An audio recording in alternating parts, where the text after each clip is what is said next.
So I can say I didn't have an option. I was not given like a room to say no. You just had to. Like lazima tu you step into those shoes as big as they were. But there was one thing that I used to know. Siwezi kuwa mama. That one was forever in me. I cannot be my mom. I just woke up one day and I was like, guy, I need not only to have these ones of food, I need to have 7. Because moja inaweza fail, then what will I do? Nitakaa kwa nyumba hivyo? No. So I woke up one day, I got salary yangu yote, and I was like a mad person. Nilichukua mshahara yangu yote and I went to university.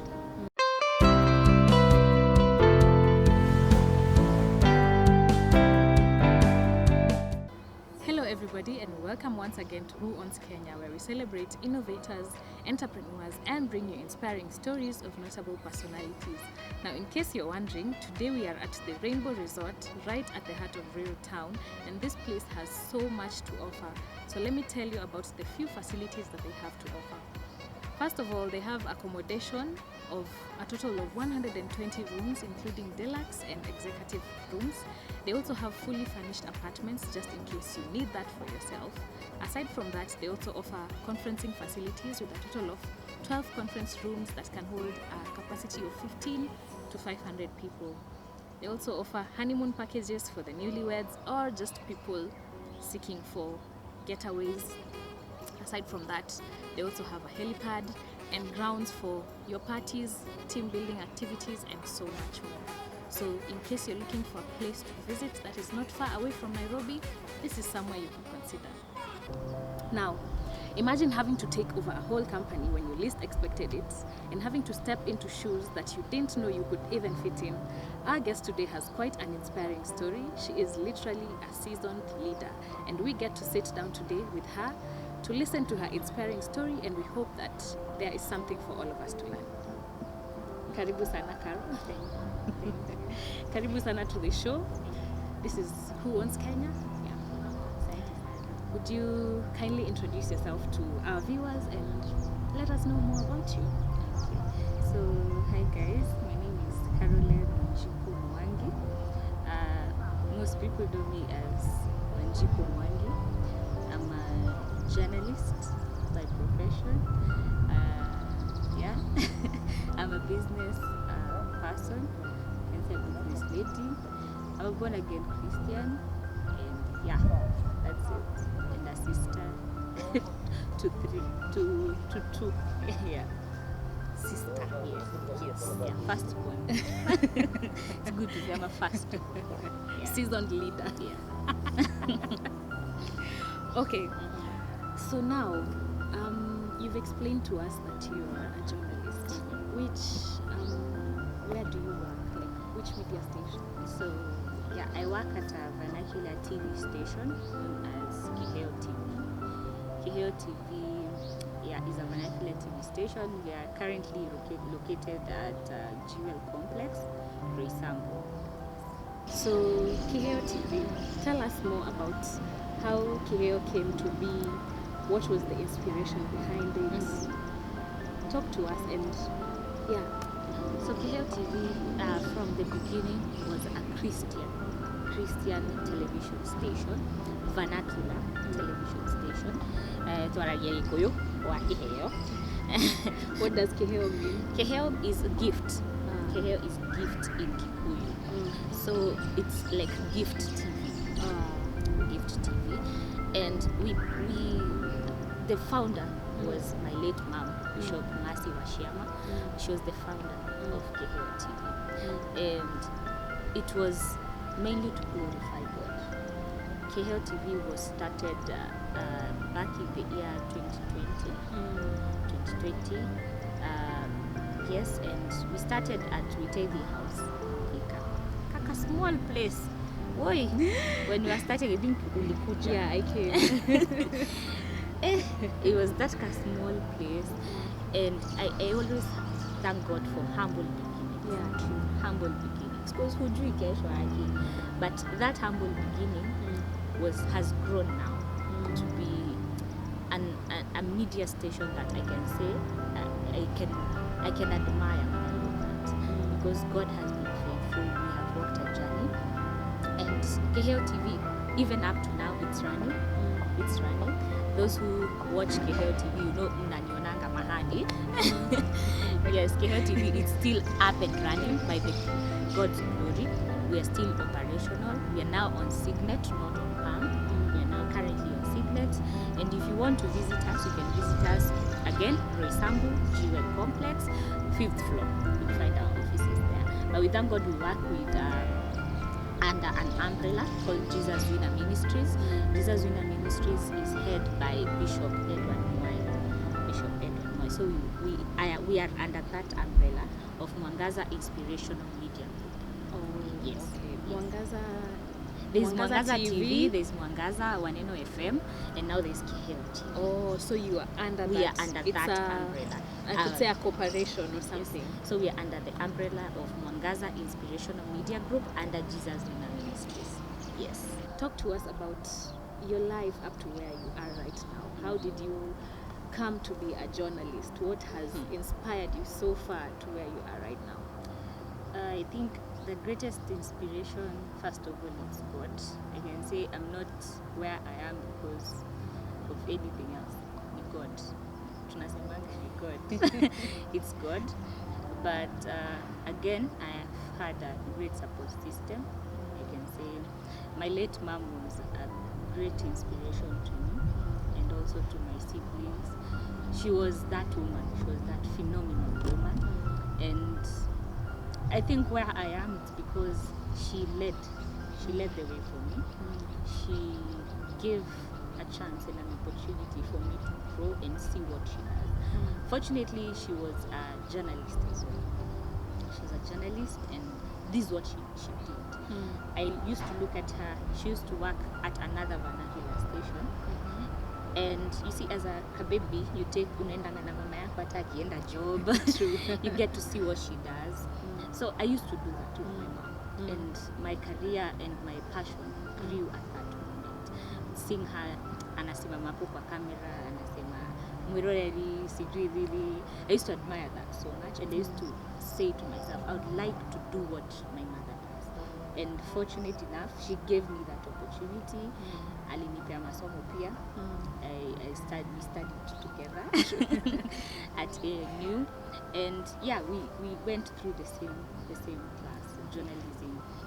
And yeah, even if alienda, she left something. And I'm so privileged to have had her in my life. Yeah, her impact is truly felt. Yes. Even up to now. Yes. Okay, so your mom was a minister. Yes. She was an entrepreneur, a journalist, and so many other things. Yes.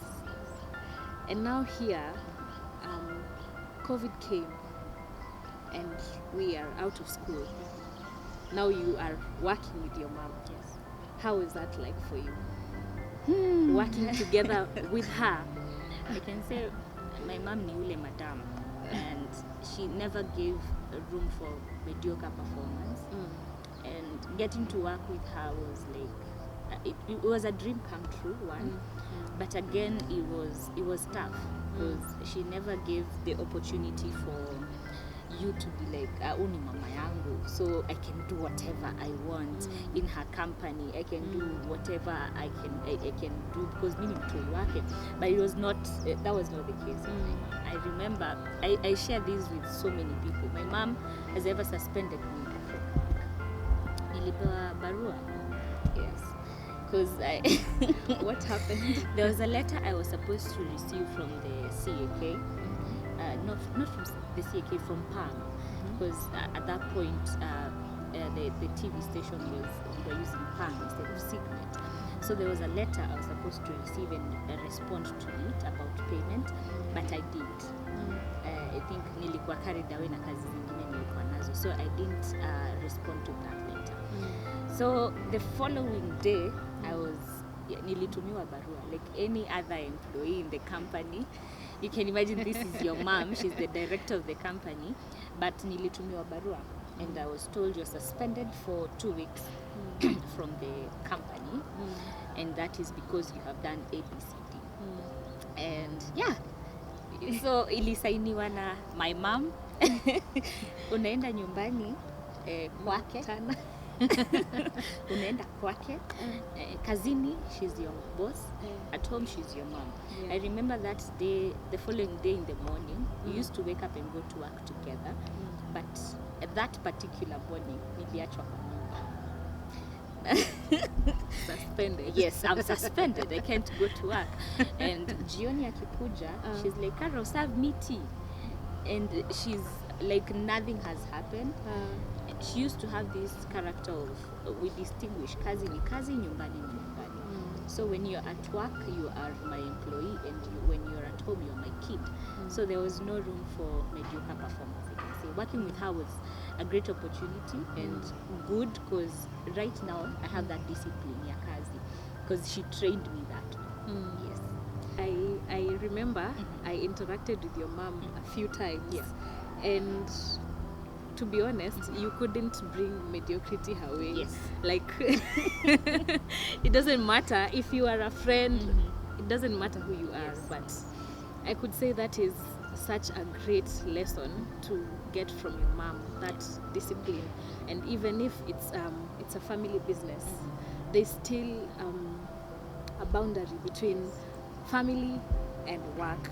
And for some people, it doesn't happen like that. When you start working together with family, things go wrong. But yours is quite different, actually. Okay, so still talking about mom. Now, mom gets sick, and unfortunately, she goes to be with the Lord. And now, everything now shifts to you. You are the firstborn. You are literally everything. The businesses, the house, everything. You have to now take over. You have to figure it out. Let's start from there. What was going on through your mind when now you are imagining, I have to step into these shoes I never thought I would have to step in this early? That's tough. Okay. It was something I didn't see coming. You see, when unaendelea tu na maisha, you're that baby, your mother does everything for you, and you're just there. And yani, I didn't see it coming. I can say that.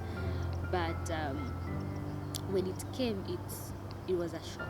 It came as a shock to me. But I thank God, because all the time God is faithful, and He says even in the Bible that He gives you something you can be able to handle. So when my mother now left, she was a minister, she was a business person, she had 2 companies, she was our provider, she was the breadwinner of our family, she was everything. She was everything. So when she left, there was a gap that was honestly felt from a distance. You could see there's a gap somewhere, but God at that point gave me the strength I needed. I was feeling this urge to make things work, not for me, but for my siblings. My siblings are younger than me. One is in JQuat, she's called Gloria, but she's a minister as well. I thank God she took over what Mom was doing. She's a gospel artist. She's also a minister. And is a preach and all that. And I also have my smallest, my youngest sister. Her name is Blessing. Ako shule. So at that point, I wasn't thinking about me. I was thinking about them. Mostly ule mdogo kabisa. Because I didn't want her to feel like now Mama ameenda, life will be terrible and miserable and all that. I didn't want that. So I had to up my game. Yes, I was young. I was very, very young when I was leaving. I was in campus. I had to drop out of school. I had to now make things work. As painful as it was, even now, even currently, I thank God I was able to manage. So I can say I didn't have an option. Patience. I was not given like a room to say no. You just had to. Like lazima tu you step into those shoes as big as they were. But there was one thing that I used to know. Siwezi kuwa mama. That one was forever in me. I cannot be my mom because she was that woman, and I can't compare myself to her. Alikuwa mbali, alikuwa amepitia and all that, and then she had experienced so much in life. And then this is a 22-year-old, actually it was 21-year-old trying to fit in to her shoes. It was not easy, and hata singeweza. Did you ever feel that pressure to be like her, to be mom, to like do everything she used to do, especially for your siblings, to run the businesses as she used to run them and everything? And how did you handle that? Of course there was pressure. There was that pressure to do things and make things perfect as she used to do it. But again, honestly singeweza. Because you can imagine this a woman who was having like 20 employees, and now you have to like manage them. These are people who are older than you. These are people who maybe have been in the industry more than you have. So it was not easy. I had the pressure. But I think I really tried was for my family. That's when I really tried, because I never allowed my siblings wakose in it. Never ever. Up to date, I try my best. Atakani kidogo, I try. I try that whenever my sister, the small one, asks for anything, I'm able to provide. It does not matter what I'll do, just know nitapeana hiyo Kenya nataka. So that has been it for me. There was pressure, but I think for the work, sikuwa sana kama ya nyumbani. Now, Madam Director is you now. And you're dealing with people who are way older than you. They have been in the industry much longer than you. Did you face that, like people not wanting to listen to you, the rudeness, how was that for you, and how did you handle it? Yeah, it was there. It was there, and these are things you cannot, you can't say utaepuka. They're there. But I was this tough lady, but at the same time, I never used to work alone. I never used to work alone. I had a team that I was working with. So as much as I was giving orders, I was not only giving orders, I was working with people who are also like stamping what I'm saying. So they didn't have an option but to just follow. And again, it was tough. It was tough. I can't say it was easy, but we managed. I managed. Now that you are working with mom so closely, I knew your mom used to like you have to deliver, Caro. You have to deliver. I saw that visibly. I interacted with your mom several times, and she was an inspiration to me too. She was just that woman. So do you ever feel like all this was preparation, the responsibility, Caro go do this, Caro do that, those big responsibilities that she used to give you? Do you feel like they have been beneficial, or they were preparing you for where you are right now? Yes, most definitely. Because personally, my mom hakunilea kama katoto. Me, I've grown up to know I am a firstborn. I have to behave in a certain. And by the way, my mother was a firstborn as well. So I think alikuwa ananilea venye pia yeye alinilea. So there was no room to be a baby and kukua baby hapo, kamam, ka baby, no. All my life I have grown hata nikiwa mdogo, knowing that you are a firstborn, you have to do this, you have to do that. As much as it was tough, I think yes, she was preparing me for this, what I'm handling right now. And she taught me never give up. Never give up. As much as life is tough, hakuna maisha rahisi anyway.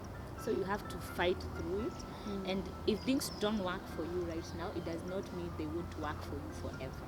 There is always tomorrow. So that is one value she really taught me, that never ever give up.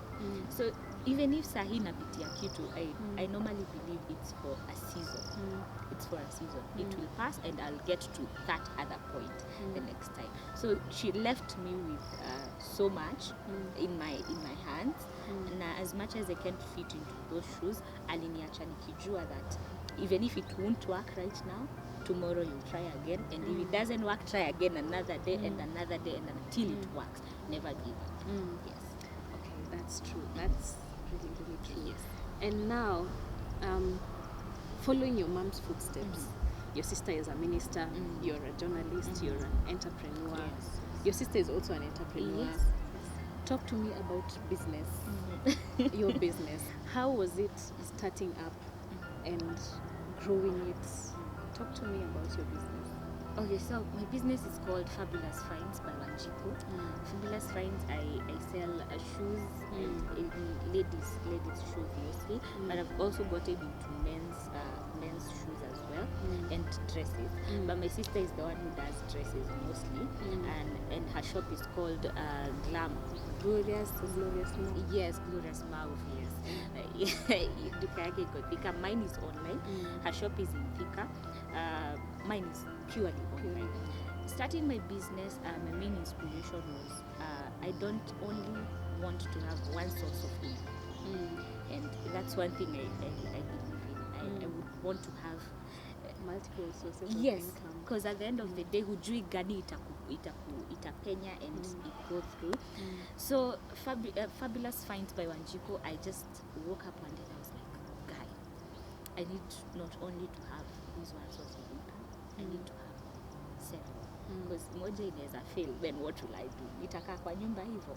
No. So I woke up one day, I got salary yangu yote, and I was like a mad person.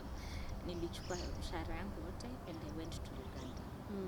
I just woke up, Uganda. And funny thing, my mom also had a shop, viatu na nguo, and she used to go for things from Uganda. So what came into my mind is what my mother was doing. So I had never traveled. I was my mom akipass, I was very young. I had never traveled out of the country. I've never done like crazy things like the way I am doing right now. But niliamka tu nikaenda nikabook basi. Kasema naenda Uganda. Sijaienda. Sijui mtu Western. Sijui mtu. I don't know anyone in Uganda. Yani nile tu kujipea nguvu like I don't the boldness, and you don't know where it comes from. By the way, there's that push where enda to whatever comes, kiumane mbele kwani ni kesho. So I just went to Uganda and nilienda tu stage. I googled ni basi gani zinaendanga Uganda. The first option ilikuja kaona Mash Poa. Mimi huyo nika google location Mash Poa. I took a cab hapo Chigal Complex. Nikaenda Mash Poa. I booked with faith nitaenda. I booked on a Wednesday, nika book basi ya Friday. My family doesn't know. Hakuna mtu anajua. Nikachukua basi mimi huyo that Friday, nikatoka job kaingia Mash Poa to Uganda. Went to Uganda. Where? Sijui anything. I don't even know where I'll sleep. But nishafika. Now you are here. Now I am here. You can't go back. I can't go back. And I was like, hey Karo, enyewe you're crazy. Enyewe when you went wazimu. But I remember there's some people my mom used to talk to from Uganda, so I got their contact. I'm in Uganda right now and I want to get ABCD. So they helped me out. And also there was a friend of mine from where I work, and he na a contact person from Uganda. So I used to talk. His name is Emmanuel. Emmanuel alinisaidia sana when I was in Uganda. Nilifika. I traveled on Friday night. Nilifika Uganda Saturday morning. And kufika Sato, there was no time to rest because again I'm going back on Sunday. So mi sikuwa time ya kupumzika, so I contacted Emmanuel haraka.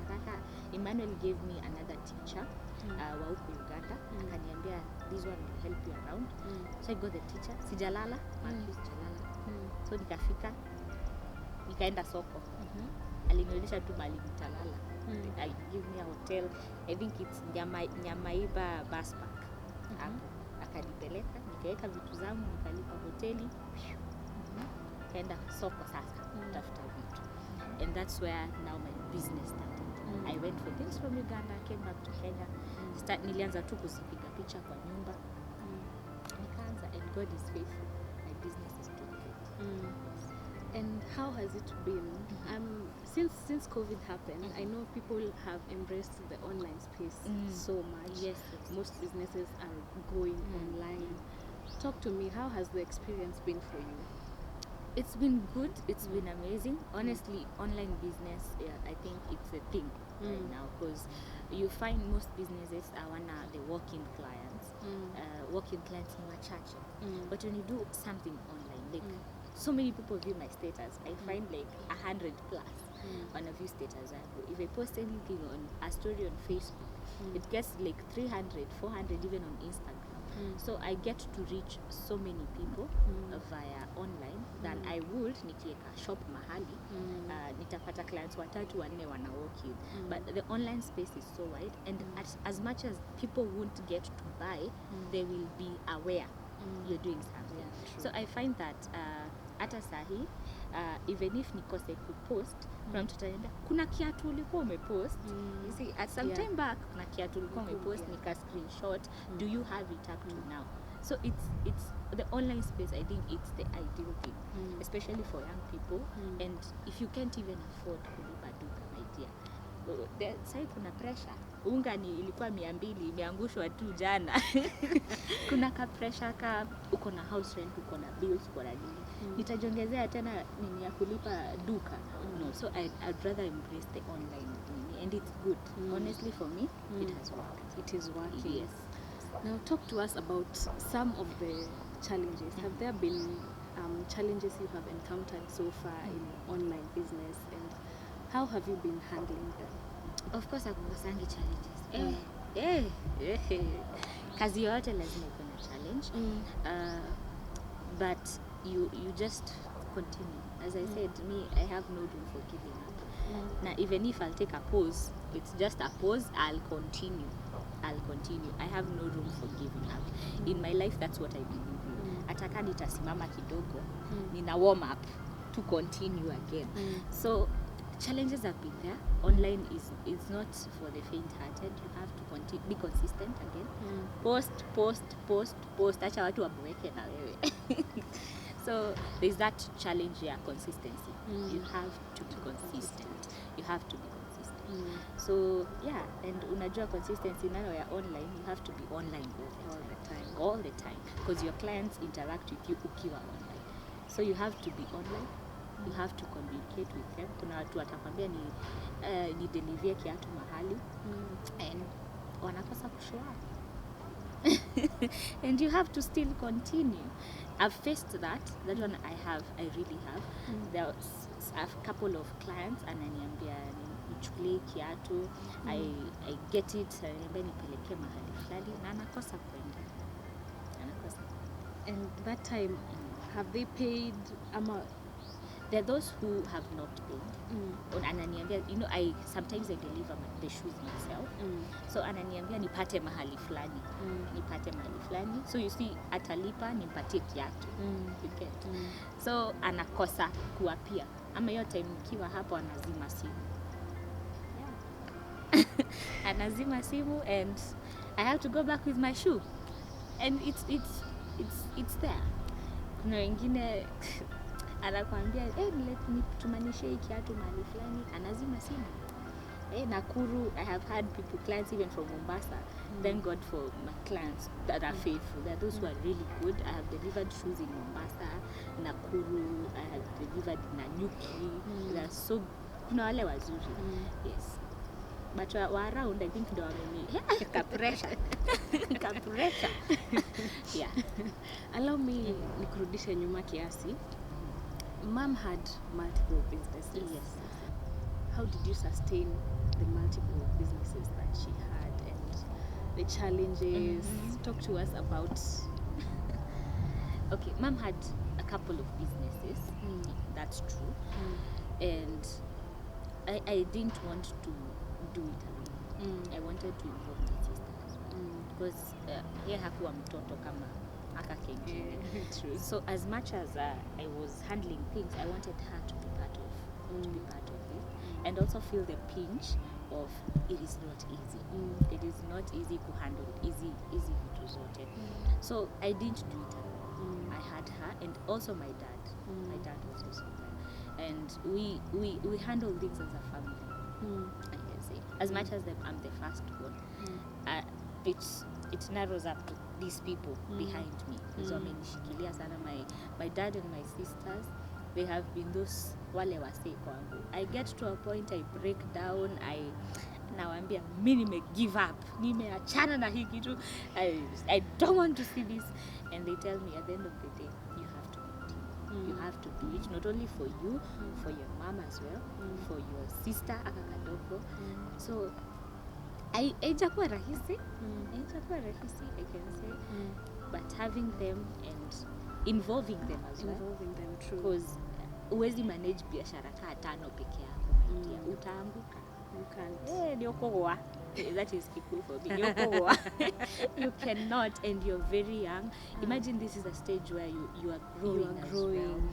And you make mistakes, by the way. And for young people, mistakes ziko, and you'll have to make them. But you have to again learn from your mistakes and continue. Yes. Yeah. So I involved my family, I involved my dad, because again I needed advice. There are those things uko like, mimi nataka kufanya hivi. But as from a young person's perspective, wewe ndio unaona hiyo iko sawa. But from mtu mzee atakwambia, hapa hapana, don't do that. Ama hapa we achana na hii, concentrate on this, try this. And so my dad and my sister, we've been working together to make sure that these businesses, this legacy our mom left behind, they're not forgotten and they're still running. Yes. Yeah. Now, as we're almost winding up, so Carol, tell me, what inspires you daily? What is that thing that pushes you to wake up every day as a young person, and you're here, you continue to hustle, you continue to grind? What is that one thing? One thing that keeps me waking up every day is the fact that, one, my mom used to do that. So I have never seen her like sleep a day. I say me leo achani relax. My mom has never. I think ever since nijirealize, sijaona mama hata amekaa kwa nyumba ati mgonjwa. Never. Do you imagine even this time that she was sick, she was still like, we, mishahara inalipwa, watu wanalipwa mishahara yao. And even when I was going to see her in hospital, ako like, mtoto ako aje? I'm like, God, still even concentrate on your health. Go fast. So that keeps me going and waking up every day, knowing that I had a person who did that for me. Hakuwahi pumzika. So that I stay well, I study, I live a good life. That is one thing. Two, it's because I have a huge responsibility in my life.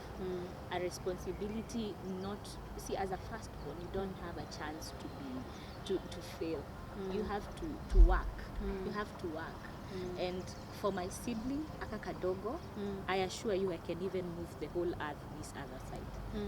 As I move, because I get this motivation that huyu mtoto, she looks up to me. She looks up to me. I am the mother. I am her mother. As young as I am, nasemanga mimi ni mama. Mimi ni mama. So for her, I wake up every day. Again, it's because of also my future. I don't know about tomorrow. It's not guaranteed. So, and that is one lesson I learned again from the scenario of my mom going to be with the Lord. Tomorrow is not guaranteed. You see, we live a life uko tu sawa. You don't know tomorrow. You don't know tomorrow. And again, hiyo kukua, I'm not guaranteed kesho kutakuwaje, so I live in the moment. Nikiamka asubuhi najituma tu. Najituma knowing sijui kesho kutakuwaje. Sijui kesho kama nitakuwa ama sitakuwa. So I'd rather wake up right now that God has given me this chance to wake up. Acha tu niamke, nijitume, God tupatane mbele. That is it for me. Yes. Wow. And if you were not a journalist, what would you be doing? Aside from entrepreneurship, if you were not in the media, what would you be doing? Because if I was not in the media, I would be doing business. Na umesema nisiweke business. Number 3. Because I know for you, journalism, like media, and then entrepreneurship. And then now number 3, what comes number 3 for you? I think we have gone through PR classes pamoja. I would have majored into PR, public relations. I think for us it's communication basically. Yeah. Anything to do with communication. So I think kidogo ningeenda pande ya PR. But if not media, not business, I think business hapa kwa biashara. But I would have also have interest in real estate. I would have now drawn my attention now to real estate. It's not something I wanted. It's something I found myself doing because it was one of my mother's businesses. But if not media, not business, I think I would have now diverted into real estate. Yes. Interesting. And as we conclude, young people, we make the majority of the population, and right now employment isn't guaranteed for everyone, and as you've said, tomorrow isn't guaranteed for anyone. Maybe you can just talk to that young person, like vile umesema kujituma. Talk to that young person who is maybe just at home and they're wondering, okay, what will I do? Or maybe that young person who is discouraged and things are not working out. Talk to that person. Let me encourage you with this statement yenye tu nimesema, tomorrow is not guaranteed. So live today as if there is no tomorrow idea. Live a life knowing, not having this guarantee that kesho nitakuwa, next week nitakuwa. Live one day at a time. I personally live one day at a time. Siku ikiisha, glory to God, tunaendelea. So I want to encourage you that tomorrow is not guaranteed. You don't know about tomorrow. So live life as if there is no tomorrow. So kani sahi kujituma, jitume sahi. If ni that business you want to do it right now. If it's that plot you want to buy, nunua sahi. Juu kesho hujui kutakuwa aje. And you never know. Maybe that great one step you will take, it will change your life forever. And as a young person, try new things. Try things every day. Ikifail, jaribu ingine. I think that's the advantage of being young. We have that opportunity to try things out. Because at the end of the day, what am I losing nikijaribu? Sinajaribu biashara hii, ikikosa najaribu ingine. Nikiona yenye sasa I am good in na inanipea do, at the end of the day I continue. So never give up. Jitume, live as if there is no tomorrow. Live one day at a time, but jitume every day. And at the end of the day, saja. Yeah. God. If you have God, na unajituma maze, God says he blesses the work of our hands. So kaa kuna kitu unafanya umekaa home, kazi yako ni PS na YouTube, atakubless aje. Ana bless your effort. Toka, enda. There are those people who are even succeeding on TikTok. Analipwa. People like you guys mnaana YouTube. Unalipwa. So jitume tu. You never know. And even you never know who is watching you. Like you guys, amjui nani anawaona sahi. SK Macharia might be looking at you and Bana. SK, you're the next Lilian Muli, the next Yvonne Okwara. Gosh. So just do your thing, Maze. We're funny. You're not funny. Just do it. Yes. One final question. The media personality you look up to the most? I know this answer, but just tell them. Yvonne Okwara Maton. Hey, these women. Me have grown up to Yvonne, and I think I really admire her personality. Yvonne is this woman who is not afraid to say it. She says it as it is. It is what it is. And her presentation as well, you can see the kind of person this is. I really admire and look up to Yvonne Okwara. Yes. So, Carol, thank you so much for gracing the show today. I hope many people will be inspired by your story, especially young people, and it will motivate us and push us to do better every day, or at least do something. Yeah. Finally, salimia my fans. Comrade. Salimia my fans. I'm used to be the one especially doing this. Your viewers. Say something. I'm used to be the one doing this. Sasa ni mimi naulizwa maswali. But thank you so much, guys. It's been a minute. It's been a journey, and I thank God for the people who still love us as Washiama family. I thank God for you guys. My sister, I know kama tungekuja na yeye hapa tungekuwa tu tunasema tu asanteni kwa wenye bado they still ask about us. But there are those people who are like, how are you guys doing? Mkoaje? How is business and all that? So asanteni sana. My fans from Keheo TV, my customers, Fabulous Finds by Wanjiku, asanteni sana for always being there to support what I do and always be there for me. Again, niko na mafans wa TikTok.